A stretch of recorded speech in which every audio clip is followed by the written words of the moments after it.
তবে কি বাংলার নোরা ফাতেহি হতে চলেছেন তানজিয়া জামান মিথিলা? থাইল্যান্ডের ফুকেটে নতুন ফটোশুটের ছবি প্রকাশের পর ভক্তদের এক মন্তব্য ঘিরে এমন আলোচনায় শুরু হয়েছে। বর্তমানে ফুকেটে অবকাশ যাপন করছেন মডেল ও অভিনেত্রী মিথিলা। সেখান থেকেই এশিয়ান সুইম উইকের ফটোশুটের বেশ কিছু ছবি সামাজিক যোগাযোগ মাধ্যমে প্রকাশ করেছেন তিনি।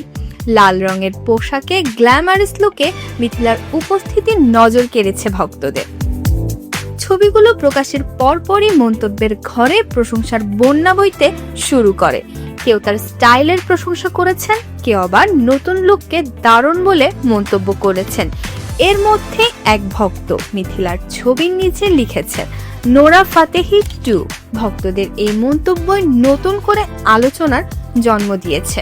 মিথিলার গ্ল্যামারাস লুক ও ফটোশুটের ধরন দেখে নোরা ফাতেহির সঙ্গে তুলনা করেছেন ওই ভক্ত।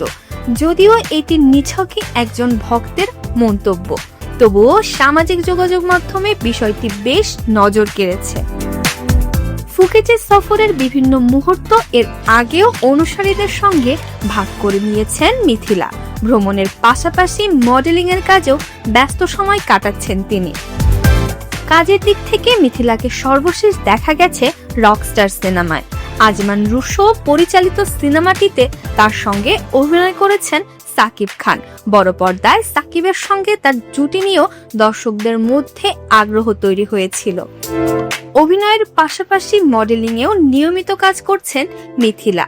আর নতুন ফটোশুটের পর ভক্তের নোরা ফাতেহি 2 মন্তব্যই তাকে নিয়ে আলোচনার নতুন মাত্রা যোগ করেছে।